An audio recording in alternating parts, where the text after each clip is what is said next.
Hi everyone, welcome back to my YouTube channel Bucket Pro, and today's topic is database. If you're thinking in database, we talk about EFS, EBS, EC2 and storage. These are all the databases where we can store some data into it. Okay. But if you're thinking these are the only thing which AWS can provide, so you are totally wrong. So today's topics we are going to see about the database, and before starting, if you're new to the channel, do subscribe and check out my other videos on my channel. Okay, and do subscribe and share to you with your friend as well. If you're on LinkedIn, do follow me there as well.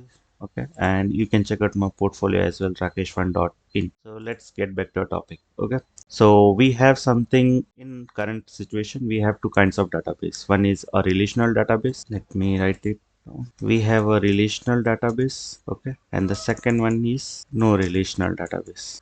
Okay, so we have particular service for the relational database. We have a service for the no relational database, also called as no SQL. Okay, we'll see. Okay, so let me show you what is relational database. If I search relational DB, okay, this is the example of relational database where you can see a relation between. Okay, we have a student which have a ID and name, and then we have a student course with a student ID and a course ID. Okay, in this case it's same, but usually it will be different, so no worry. And with we have a courses section which is depend upon the ID. Okay, student ID with the student like course ID you can say, but it's same since we can take. So SQL Server, MongoDB, Java, so this is a relation. So basically it's defining a relation between one table to another table, and they are making connection, and this is called a relational database. Okay, this is the one thing.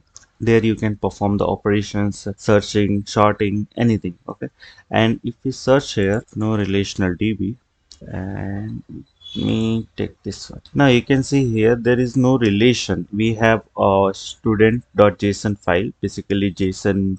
You can say no SQL relation data will be shown in a JSON file only, or XML also, but JSON is the mostly used. Okay, so we have a student.json. In that we have ID, name, surname and age.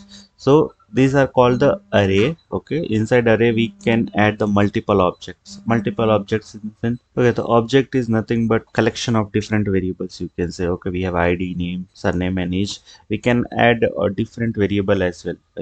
If a name like pet name you can add, but no need to add in the second object. So okay, that's the thing. Okay, you can add the anything here. You can add any other variable here, and you can add, you no need to add it here. So there is no relation between the objects and all. Okay, so that's the thing. This is a relational database and this is no relational database. So that's what we have, and for that we have a particular service. Okay, for that we will check the service for the relational database. And if you can see here, okay, in AWS there is some burger icon is there. Okay, if you click there and go to all services, you can see here we can segregate the AWS services based on some categories. Okay, so in compute we have EC2 and all. So if you scroll down, we have storage. Okay, we have seen about S3 and S3 Glacier.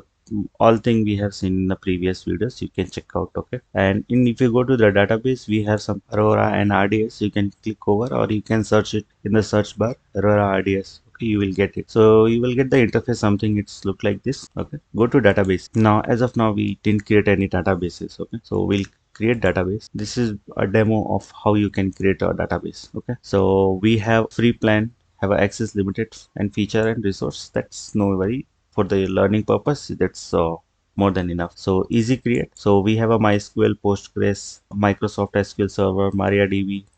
We have. Okay, so we'll go with the Postgres SQL. You can select MySQL as well, no worries. And we are going with a easy create. Okay, and if we go with a full configuration, so you need to do little bit more. Okay, configuration part and all. So create easy Postgres, and then give the DB instance name. So we'll go with the default. Username is a Postgres, and self-manage. Okay, so create your own password, has the AWS create password that you are managed. Okay, so here you can use AWS secret manager, which will cost you something, but it's a secure one. But here we'll go with a self-management. Okay, or else you can create a auto generate password. It will create a password for you, or else you can set the password here. So let me set the master password is invalid. Okay, it should be minimum 8 character. Okay, so the password is set, and you can see here set up EC2 connection. You directly connect to your EC2. As of now, we are not going with to do with this. Do let me know if you want this tutorial as well. I will surely make a video on that. Your default setting, here you can see the default setting. If you go with a full configuration, then you need to select by your own. Okay, so by default we'll go with normal. Okay, might it will take some time to create, okay, because it's creating the database. So we'll wait till its status is active. Okay, meanwhile it's taking time to create the database. We'll see some other thing as well. Okay, so we'll see the advantages. Okay, so what is the advantages of using this RDS? Okay, you can use other EC2 and all. So basically this RDS is managed by AWS. Okay, so RDS is managed by AWS. Okay, so no need to worry about the OS patching. Okay, this is all take care by AWS only. So monitoring database. Okay, so AWS is going to manage your, like, monitor your database whether it's up and running 24/7 or not. So we have something read replica, it's for the performance improvement. And okay, we have a in a multiple AZ you can deploy the service. Okay, and then the scalability, we have seen in old videos what is scalability, like vertical and horizontal scaling. Okay, and all the storage is backed by EBS. Okay, so these are the core advantages of using RDS over EC2. Okay, as a DB instance, we'll see whether our database is created or not. Still it is creating. Might it will take time because we are creating database.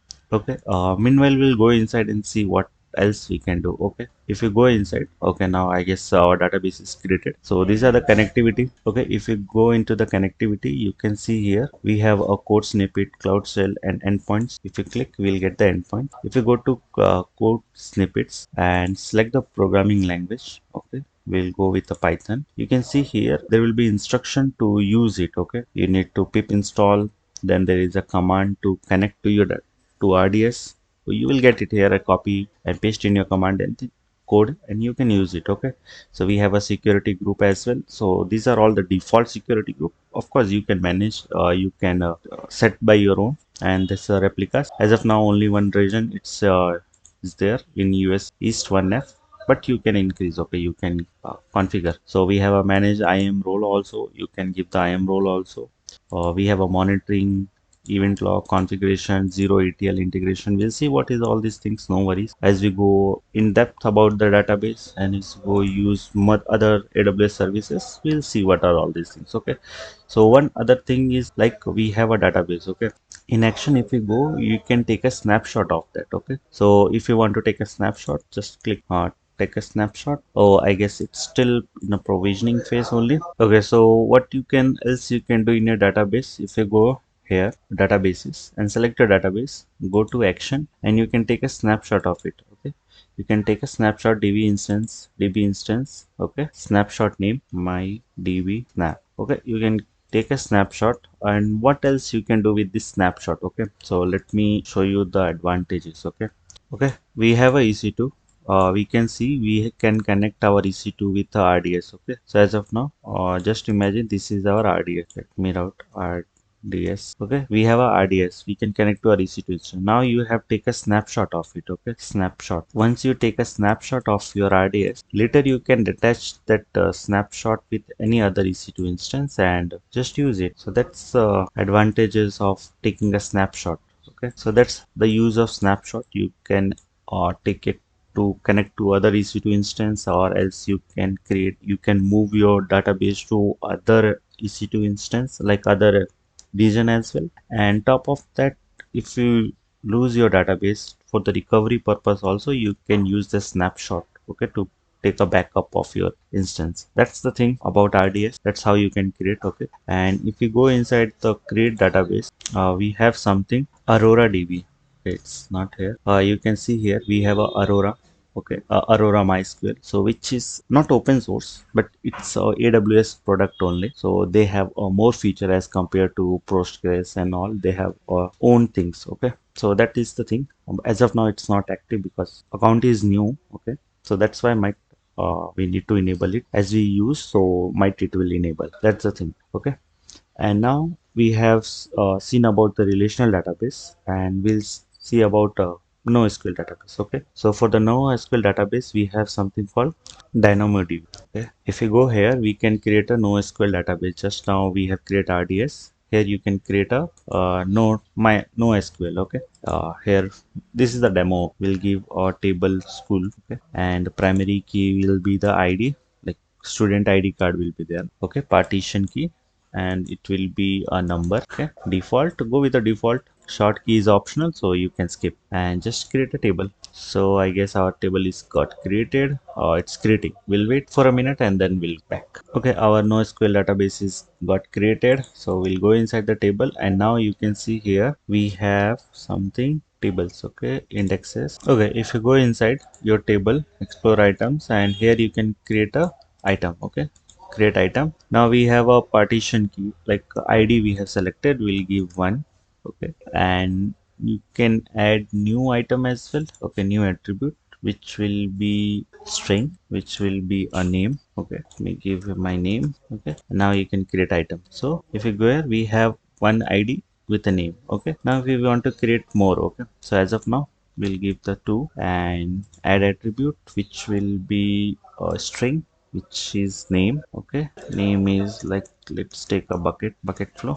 It can be a full name, half name, anything. Okay, and we'll give here the school, from which school we'll give a class. So it's not a string, so let me add a number here. Okay, that will be a class, which class you belong. So like let's say you are in 9th class. Okay, now if you create item, now you can see here we have created two in our table. We have created, not table, in our array we created two objects. Okay, which is id is 1 and 2. Now if you refresh, okay, you can perform download result as a CSV as well. And now you can see here the query. Okay, from school, which attribute, specific attribute or all. ID is 2, and if you run, see, you will get the result here. Okay, so that's the thing, that's called document DB. Okay, and this is like NoSQL MongoDB we have. Okay, so that's called a NoSQL DB. And for that Amazon, we have something called document DB. So if you search Amazon document DB, which is kind of NoSQL also, so it's the same like we, for the MySQL databases, we have RDS and we have Aurora, which is the Amazon product. Okay, let me clarify it here. Okay, for MySQL DB, we have RDS. Okay, and we have Aurora, which is by AWS. Okay, for NoSQL, we have DynamoDB. Okay, and for that we have a document DB, which is by AWS. So that's the thing. We have a MySQL, NoSQL, we have RDS, Aurora, DynamoDB, document DB. So that's how you can remember. And before closing, don't forget to clean up your setups. Okay, whatever the instance you have created, we have Aurora RD we have created, so don't forget to clean up. Okay, we'll clean up here on, so that you will remember. Okay, we'll delete our snapshot first. Action, delete. Go to database, action, delete, or uncheck this one, create a final snapshot. Kind of, it's taking a backup of it. Okay, and here you need to type delete me, then delete me. It will delete. Okay, and then we need to delete our document DynamoDB as well. We have Amazon document DB. Okay, in DynamoDB, go to schools, delete, and delete all CloudWatch alarm for school. Okay, confirm, delete, so that it will not going to cost you if you keep it open and running. So it will cost you, it will take your credits and all. So these are the some few basics about databases in AWS. Okay, hope you got something from this video. And if you're new to the channel, do subscribe and check out other AWS related videos. And if you're on LinkedIn, do follow me there as well. See you in the next video. Bye bye.